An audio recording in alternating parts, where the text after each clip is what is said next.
사사기 12장 1절부터 7절 말씀 마음을 집중하시고 함께 읽어봅니다. 에브라임 사람들이 모여 북쪽으로 가서 입다에게 이르되 네가 암몬 자손과 싸우러 건너갈 때에 어찌하여 우리를 불러 너와 함께 가게 하지 아니하였느냐.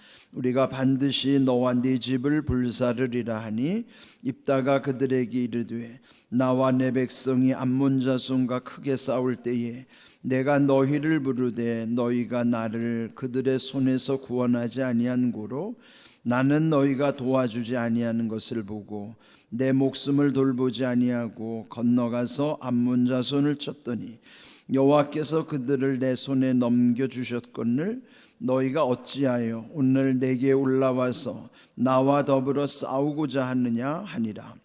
입다가 길르앗 사람을 다 모으고 에브라임과 싸웠으며 길르앗 사람들이 에브라임을 쳐서 무찔렀으니 이는 에브라임 말이 너희 길르앗 사람은 본래 에브라임에서 도망한 자로서 에브라임과 므낫세 중에 있다 하였음이라. 길르앗 사람이 에브라임 사람보다 앞서 요단강 나루턱을 장악하고 에브라임 사람의 도망하는 자가 말하기를 청하건대 나를 건너가게 하라 하면 길르앗 사람이 그에게 묻기를 내가 에브라임 사람이냐 하여 그가 만일 아니라 하면 그에게 이르기를 쉿볼렛이라 발음하라 하여 에브라임 사람이 그렇게 바로 말하지 못하고 쉿볼렛이라 발음하면 길르앗 사람이 곧 그를 잡아서 요단강 나루턱에서 죽였더라. 그때 에브라임 사람이 죽은 자가 42,000명이었더라. 입다가 이스라엘의 사사가 된 지 6년이라 길르앗 사람 입다가 죽음에 길르앗에 있는 그의 성읍에 장사되었더라. 아멘. 12장에는 이제 이스라엘 사사 시대 8번째 사사 입다의 이제 마지막 최후에 관한 내용이 나오죠. 그런데 입다 시대에 이제 큰 공원을 세운 것은 암몬이 쳐들어왔을 때 또 그들을 무찔러서 전쟁에서 크게 승리한 일이었죠. 그렇지만은 우리 어제 묵상한 대로 그가 전쟁이 임하기 전에 하나님께 서원을, 잘못된 서원, 그는 이제 이기게 하시고 돌아갔을 때 내 집에 나를 맞이하는 그 사람을 번제물로 드리겠습니다. 그는 이제 어제 말씀을 나눈 것처럼 그 서원은 잘못된 서원이기 때문에 그는 율법에도 어긋나서 그 서원을 했더라도 지키면은 안 되는 것이죠. 그래서 잘못된 서원은 돌이킬 수 있어야 된다. 이제 어제 그 말씀을 나눴어요. 네, 그것은 입다의 아주 치명적인 실수였어요. 그런데 이제 오늘 본문에도 보면 또 하나의 비극이 벌어지죠. 이 또한 입다의 또 하나의 치명적인 실수라고 할 수 있습니다. 그렇게 보면은 성경에 나오는 인물들, 등장인물들이 완전치 못하다는 것이죠. 다 부족함이 있고 연약함이 있기 때문에 그들에게 좋은 점, 안 좋은 점을 왜 우리에게 알려주실까요? 인생의 진면목을 그대로 보여주시는 거예요. 우리도 또 그러하죠. 그럼에도 불구하고 그 상황 속에서 좋은 점은 그대로 배우고 안 좋은 점은 뒤집으면 그게 좋은 게 되니까 뒤집어서 배우라. 그게 일명 반면교사라고 하는 거예요. 반면은 뒤집는 것이고 교사는 배우는 것이고, 그래서 좋은 것은 그대로 배우고 안 좋은 것은 뒤집어서 반면교사로 삼는 것. 그렇다면은 오늘 우리도 좋은 점이 있어요. 그러나 안 좋은 점도 있기 때문에 좋은 점은 잘 살려서 잘 활용하고 안 좋은 것은 보완을 하고 그러면은 더 좋아지는 거예요. 네, 그런 지혜와 그와 같이 우리가 감당할 수 없는 부분에 대한 능력을 구하는 것이죠. 그래서 하나님이 우리에게 이렇게 중요한 교훈을 알려주시는 겁니다. 여러분, 이제 예배라고 하는 것은 물론 하나님께 영광을 돌리지만 말씀 속에서 우리에게 가르쳐 주시는 시간이기도 해요. 그러면 가르쳐 줄 때 우리는 배워야 되죠. 그냥 배우기만 하는 걸로 끝나면 안 되고 그것이 자기 것이 되도록 익혀야 된다고요. 그거를 두 자로 합쳐서 학습이라고 하는 거예요. 학은 배울 학자고 습은 익힐 습자라고 말이죠. 그러면 학습은 배운 다음에 익히는 거는 자기 몸으로 되도록 자기 몸에 익혀지도록 해야 되는 거예요. 그거 다 자기가 해야 되는 거예요. 배우는 것도 자기가 해야 되고 익히는 것도 자기가 해야 돼요. 근데 우리는 보통 학습이라는 거를 습을 놓치고 배우는 것을 학습이라고 오해한다고요. 그건 학만 한 거지 습을 안 한 거예요. 학습은 자기가 순종하고 그렇게 몸으로 살아갈 때에 내 몸에 익혀지는 것이 습이 되는 겁니다. 그러니까 여러분 학습한다 그러면은 배우는 것만이 학습이 아니에요. 익히는 것까지가 학습이라고. 신앙생활도 마찬가지예요. 맨날 듣기만 하면 뭐 하겠어요. 배워서 머리는 잔뜩 들은 게 많은데 몸으로 익혀지지 않으니까 말씀의 능력이 안 나타나죠. 말씀을 학만 하지 마시고 말씀을 학을 하셨으면 그 다음 말씀을 습을 하셔야 된단 말이에요. 학습을 하셔야 말씀이 내 말씀 되는 거란 말이죠. 그래서 여기서 우리에게 중요한 말씀들을 깨우쳐 주시고 그렇게 습을 하도록 익혀가도록, 그는 자기가 그렇게 순종을 하는 게 습이 되는 거예요. 그래서 오늘 여기 주신 말씀도 입다가 실수한 결정적인 두 가지 실수를 통해서 우리에게 배우게 하시는 거예요.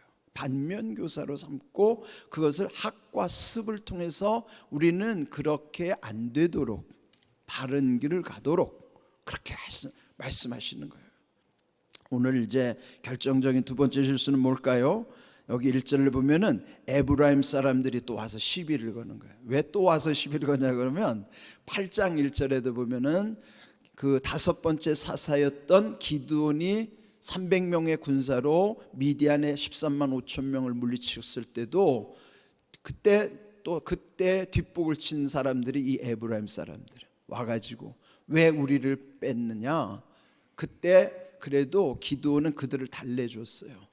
당신들의 끝물 포도가 우리의 만물 포도보다 낫다.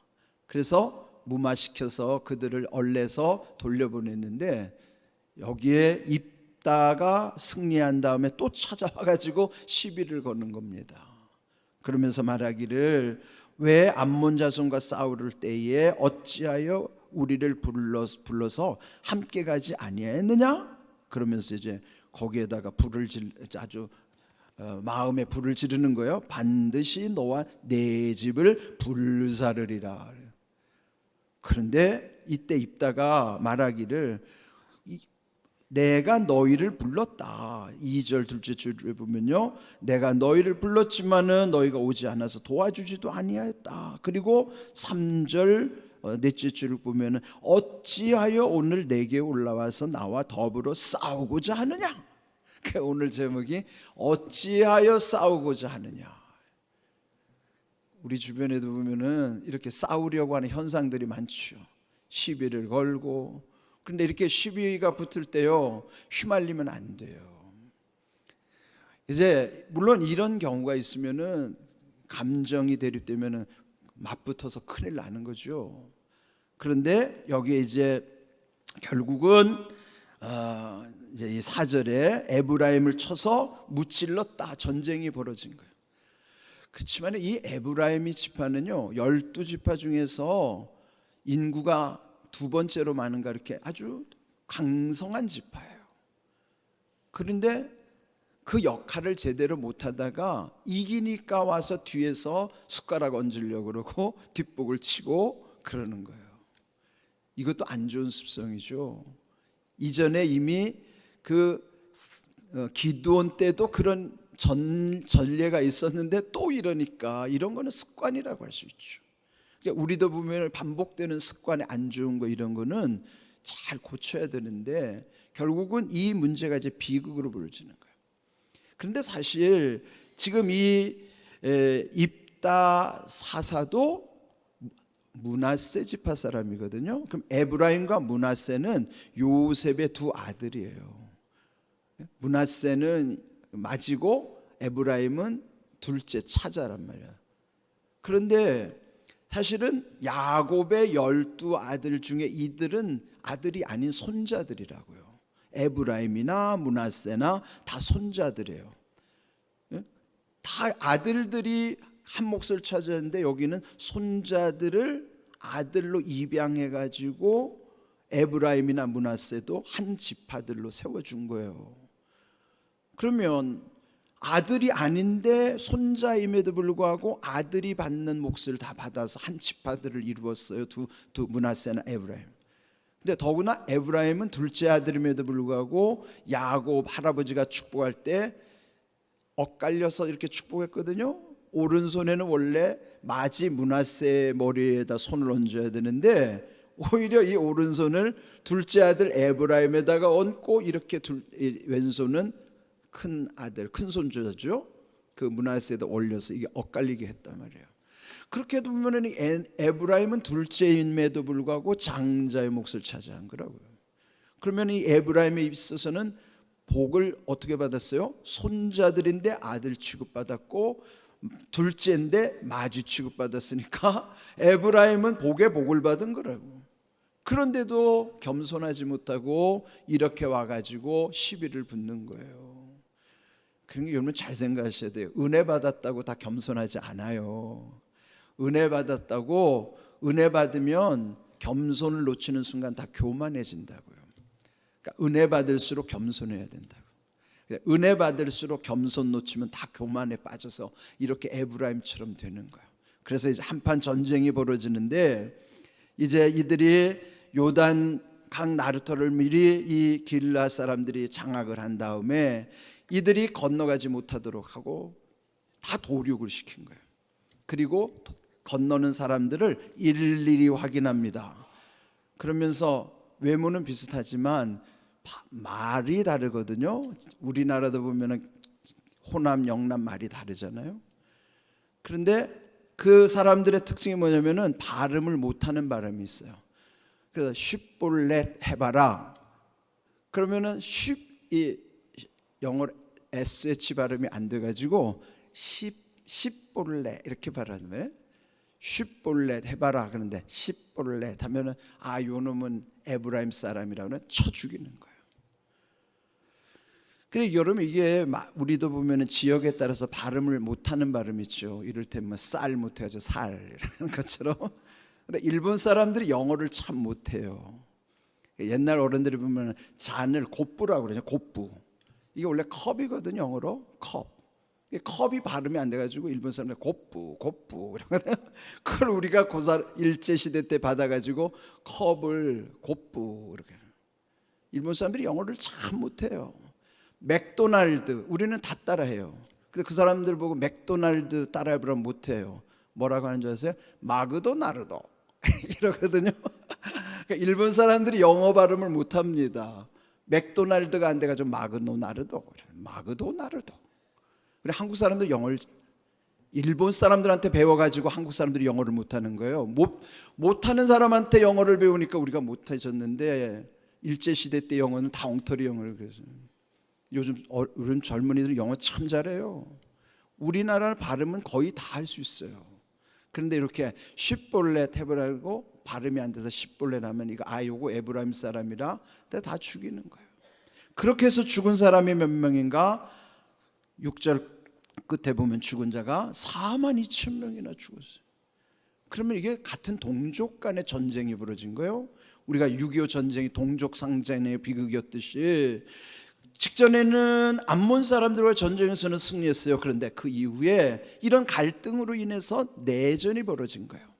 동족 간의 전쟁이 벌어져가지고 에브라임 사람이 42,000명이나 죽는 끔찍한 일이 벌어진 거예요. 물론 발단은 에브라임 사람들에게 있다 하더라도 그래도 지도자의 몫은 이런 모든 것들을 이렇게 불행한 비극으로 끌고 가면 안 되겠죠. 이 또한 이 입다는 사사로서의 실수한 부분이에요. 그런 것까지도 포용할 수 있어야 되겠죠. 그렇다면 원인이 뭘까? 이게 우리 연약함 속에는 다 있습니다. 불을 질렀잖아요. 내가 너와 너희 집에다 불을 사르릴 거다. 이렇게 하니까 분노가 올라오는 거예요. 우리에게도 분노의 감정이 다 있죠. 특별히 한국 사람들은 분노가 많아요. 화가 많다고요. 그러니까 우리 옛말에 이런 말이 있어요. 믿지 않는 사람들이 그런 말이에요. 홧김에 뭐 한다 그래요? 홧김에 서방질한다는 말을. 믿지 않는 사람들 공공연하게 하는 거예요. 홧김에 서방질한다는 말은 뭐예요? 이게 홧김에 화가 나면 보이는 게 없으니까 그냥 막 저질러 버리는 거예요. 불도 싸질르고 때려 엎고 뒤집어 엎고. 이게 분노의 감정에서 나오는 거예요. 그런데 이 입다가 분노의 감정 속에서 결정을 내리니까 이렇게 엄청난 비극을 초래하는 거예요. 우리가 여기서 배워야 될 게 있습니다. 첫째, 화가 날 때는 그 무엇도 결정하면 안 된다. 근데 되게 우리는 화가 날 때 막 결정을 해버려요. 그런데 화가 나면은 먼저 입을 닫아야 돼요. 잠잠해야 돼요. 성경은 늘 말씀하죠. 잠잠하라. 그리고 감정이 누그러진 다음에 하나님이 주시는 마음 가운데 평온할 때 다시 돌아봐야 돼요. 그러면은 문제가 바로 일어나지 않습니다. 문제는 분노의 감정 속에서 결정하기 때문에 문제고, 직전에 암몬과의 전쟁을 앞두고는 왜 그 번제물로 바치겠다고 서운했습니까? 그때는 막 흥분이 되니까. 그러니까 우리가 어떤 좋은 일을 할 때도 막 흥분되잖아요. 흥분될 때도 결정하면 안 돼요. 흥분되거나 분노의 감정 속에서는 그 무엇도 결정하면 안 돼요. 이거는 명심해야 됩니다. 그런데 그런 생각 자체가 없으니까 흥분될 때 막 결정해버리고, 화가 올라오면 결정해버리고, 그러다 다 일을 그르치는 거예요. 집안에 폭력이 일어나는 게 뭐예요? 왜 불을 왜 싸질러요? 왜 때려 엎어요? 그러니까 순간적으로 결정하니까 다 파멸로 가는 거죠. 그런데 그때 원칙을 정해야 돼요. 내가 흥분되거나 내가 화가 날 때는 어떤 건 또 결정하지 않는다. 그 원칙이 딱 서면 그거를 다 이길 수 있단 말이죠. 그리고 잠잠해야 돼요. 말하지 말고 기도하면서 하나님께 구하면 그렇게 다 잘 되게 돼 있어요. 그 순간에 마귀가 역사하면 다 막 그냥 헤집어 놓는 거예요. 마귀는 그때 역사한단 말이에요. 이런 걸 우리 배우는 거죠. 근데 이런 게 우리가 학습을 하는 거예요. 그게 안 되면 맨날 뭐 말씀 들어도 아무 소용도 없죠. 말씀은 그대로 지키면 다 보약이 됩니다. 양약이 된다고요. 여러분 잘 새기셔야 돼요. 입다의 결정적인 실수 두 가지. 흥분됐을 때, 화가 났을 때 잘못된 결정으로 인해서 비극을 초래했다. 그러면 우리는 그렇게 안 하려면 반면교사 뒤집어 가지고 그렇지, 우리가 이럴 때는 절대로 원칙을 정하자. 그럴 때는 내가 잠잠한다. 내가 입을 다물고 있는다. 그리고 마음이 편안하고 하나님이 주시는 마음속에서 다시 돌아보면서 하나님의 인도하심을 따라가면은 다 잘 되게 돼 있어요. 남에게 상처도 안 주고 내가 그거를 참아내면 다 내게 유익한 거예요. 그런 참음이 있을 때 내 마음이 그게 다 썩는 게 아니고 삭혀지는 거예요. 썩으면 화병이 되지만 삭혀지면 거기가 옥토가 되는 거란 말이에요. 거름이 된단 말이에요. 그런 귀한 은혜를 잘 새기시고, 오늘 주신 말씀은 반면교사로 삼아야 될 말씀이고 우리에게 학과 습을 해야 되는 말씀이라는 거 기억하시고, 말씀대로 이루신 하나님의 은혜 가운데 굳건히 서기를 주님의 이름으로 축복합니다. 아멘.